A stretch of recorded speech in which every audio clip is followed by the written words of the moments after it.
और चलिए आगे बढ़ते बात कर लेते हैं संदेश खाली मामले को लेकर बड़े अपडेट की। शाहजहां की कस्टडी मिलने वाली है सीबीआई को, ये बड़ी जानकारी मिल रही है क्योंकि कोलकाता हाईकोर्ट की तरफ से निर्देश जारी कर दिया गया। ये बड़ी जानकारी आपके सामने रख रहे हैं। सीबीआई को मिलेगी शाहजहां शेख की कस्टडी संदेश खाली मामले में। ये एक बड़ा अपडेट इस वक्त आ रहा है।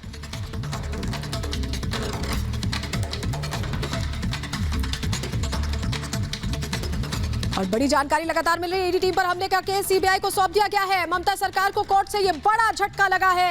ये बड़ी खबर इस वक्त बता रहे हैं आपको। सीबीआई को अब शाहजहां की कस्टडी मिलेगी। कलकत्ता हाईकोर्ट के आदेश पर ये जांच हो रही है। ईडी टीम पर हमला हुआ था शाहजहां शेख की मौजूदगी में। इस केस को अब सीबीआई को सौंप दिया गया है। ममता सरकार को ऐसे में कोर्ट से बड़ा झटका लगा है। जैसा की बड़ी खबर आपको बता रहे हैं, सीबीआई को शाहजहां की कस्टडी मिलेगी। कलकत्ता हाई कोर्ट ने यह आदेश दिया और जांच की बात भी कही थी। ईडी टीम पर हमले का केस अब सीबीआई को सौंपा गया है। वो इस पूरे मामले की इन्वेस्टिगेशन करेगी। और ममता सरकार लगातार जिस तरह से शाहजहां शेख को बचाने की कोशिश में लगी हुई थी, उसके हिसाब से ये बहुत बड़ा झटका है, क्योंकि पहले 55 दिन बाद उसकी पेशी होती है और जिस तरह से पुलिस उसे लेकर जाती है, लगता नहीं कि वो पुलिस कस्टडी में है। लेकिन अब देखिए बड़ा झटका लगा है। सीबीआई अब इस पूरे मामले की इन्वेस्टिगेशन करेगी और जो कस्टडी है शाहजहां शेख की, अब वो सीबीआई के पास होगी। हाईकोर्ट के आदेश के बाद ये तमाम एक्शन लिए जा रहे हैं। सीआईडी से इससे पहले जांच कराने की बात दरअसल की जा रही थी। ईडी की टीम पर हमला किया गया था, लेकिन अब ममता सरकार को हाईकोर्ट की तरफ से बड़ा झटका लगता हुआ यहां पर नजर आ रहा है। मीनाक्षी हमारी सहयोगी इस पर ज्यादा जानकारी के साथ सीधा ग्राउंड से जुड़ रही हैं। मीनाक्षी, बड़ा झटके के तौर पर यह देखा जाएगा क्योंकि लगातार ममता सरकार ये कोशिश कर रही थी कि जांच जो है वो राज्य की एजेंसियां ही करें।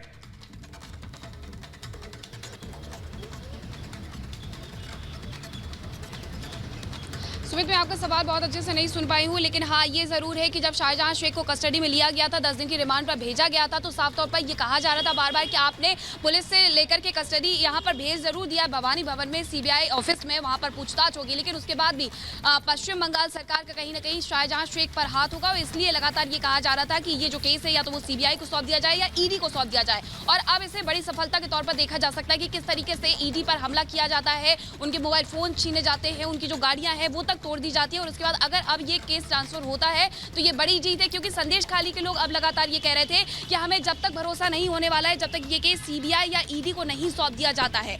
अब अगर ये केस आगे आप बढ़ाना चाहते हैं, ये संदेश खाली की महिलाओं का कहना था कि अगर आप ये केस आगे बढ़ाना चाहते हैं, आप चाहते हैं कि हमें न्याय मिले। जब वहाँ पर टीम पहुंची हुई थी तो उन फैक्ट टीम से उनके ये सवाल थे और उन्होंने साफ तौर पर ये कहा था कि अगर आप लोग चाहते हैं कि हमें न्याय मिले, आप यहाँ पर आए हैं, तो हम आपसे बस एक ही गुजारिश कर रहे हैं कि ये जो पूरा केस है वो सीबीआई या ईडी को सौंप दिया जाए और हम और खुश होंगे। उस दिन जब संदेश खाली में यहाँ पर सेलिब्रेशन चल रहा था, होली मनाई जा रही थी, मिठाइयाँ बांटी जा रही थी, तब भी महिलाओं की जबान पर बस एक ही चीज़ थी। हालांकि वहाँ की जो महिलाएं हैं, वहाँ के जो पुरुष हैं, वो लोग खुश है कि कहीं ना कहीं शिकंजा कसा गया है, लेकिन उनकी मांग सिर्फ और सिर्फ एक ही थी जो वो लगातार दोहरा रहे थे। अगर कोई फैक्ट फाइंडिंग की टीम पहुंच रही थी या फिर कोई भी टीम पहुंच रही थी तो वो उनसे बस एक ही चीज कह रहे थे कि कहीं ना कहीं इस पूरे केस को अब ट्रांसफर कर दिया जाना चाहिए और 10 दिन की जो रिमांड भेजी गई थी, क्योंकि कलकत्ता हाईकोर्ट ने जब बिल्कुल मीनाक्षी अहम जानकारी दे रही है और सुप्रीम हाईकोर्ट की सख्ती के बाद इस तरह का एक्शन हुआ है। बहुत बहुत शुक्रिया फिलहाल इस अपडेट के लिए। बढ़ते आगे, लगातार प्रभु श्री राम पर जो वाद विवाद का सिलसिला है वो रुक नहीं रहा है। दक्षिण से लेकर पूर्व तक तमाम जो विपक्ष के नेता हैं वो लगातार बयानबाजी कर रहे हैं प्रभु राम को लेकर। और इस बार पश्चिम बंगाल टीएमसी के नेता ने बड़ी बात कह दी है, जिसके बाद लगातार विवाद गहराता जा रहा है। ये रिपोर्ट देखिए।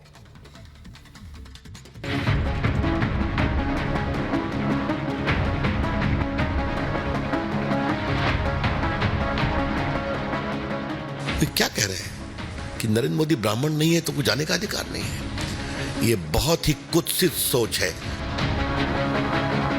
क्या विपक्ष का अभियान बन गया है सनातन और हिंदू आस्था पर चोट पहुंचाना? क्या चुनावी जीत के लिए राम मंदिर पर विपक्ष की बार बार गंदी जुबान सामने आ रही है? क्या हिंदू आस्था पर चोट करना टीएमसी की सोच में खोट दिखा रहा है?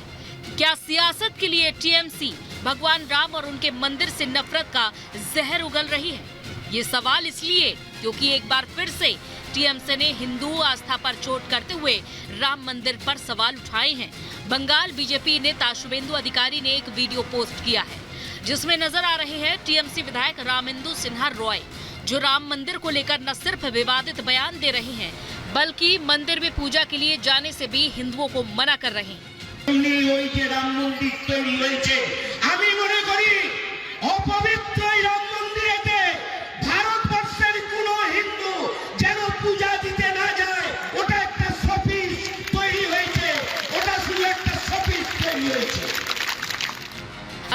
सवाल उठता है कि जिस शख्स के नाम से राम है, उसकी जुबान पर राम मंदिर के लिए ऐसा जहर कैसे हो सकता है। रामेंदु के बयान पर बीजेपी ने आपत्ति जताई।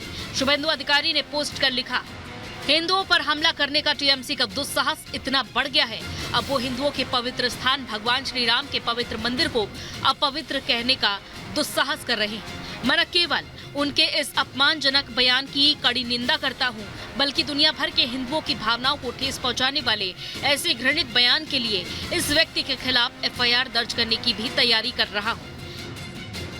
ये कौन सी सोच है जिस सनातन में माता सबरी को स्थान मिलता है, जिस सनातन में निषाद राजा को सम्मान मिलता है, जिस सनातन में संत रविदास को एक बड़ा संत कहते हैं, वे क्या कह रहे हैं कि नरेंद्र मोदी ब्राह्मण नहीं है तो कुछ जाने का अधिकार नहीं है।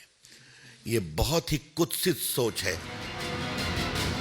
विपक्ष का अभियान बन गया है कि राम मंदिर और प्रधानमंत्री मोदी पर सवाल खड़े करना। राम मंदिर पर टीएमसी ने सवाल उठाया तो आरजेडी अध्यक्ष ने पीएम मोदी पर सवाल उठाया, जिसका केंद्रीय मंत्री स्मृति ईरानी ने कुछ ऐसे जवाब दिया। ये मोदी क्या है? मोदी कोई चीज है क्या? ये नरेंद्र मोदी, तुम्हारे पास परिवार नहीं है और तुम हिंदू भी नहीं है। उनका घमंड देखिए कि जब वो सत्ता में थे तब उन्होंने दस्तावेज दे दिया कि राम सेतु नाम की कोई चीज नहीं। अहंकार आज भी बरकरार है। जब रामलला का भव्य मंदिर निर्मित हो रहा था, जब प्राण प्रतिष्ठा समारोह के लिए उनको भी आमंत्रित किया गया, अहंकार देखिए, उन्होंने आमंत्रण को ठुकरा दिया। देवेंद्र भाई, रस्सी जल गई, बल नहीं गया। विपक्ष के ये जहरीले बोल तब है जब वो लगातार जनाधार खो रहा है, दिन पर दिन गर्त में गिरता दिख रहा है, लेकिन फिर भी सुधरने की जगह गंदी राजनीति के लिए कभी सनातन तो कभी हिंदू आस्था और प्रधानमंत्री मोदी पर सवाल उठाना बंद नहीं कर रहा है। Bureau report, Republic Bharat.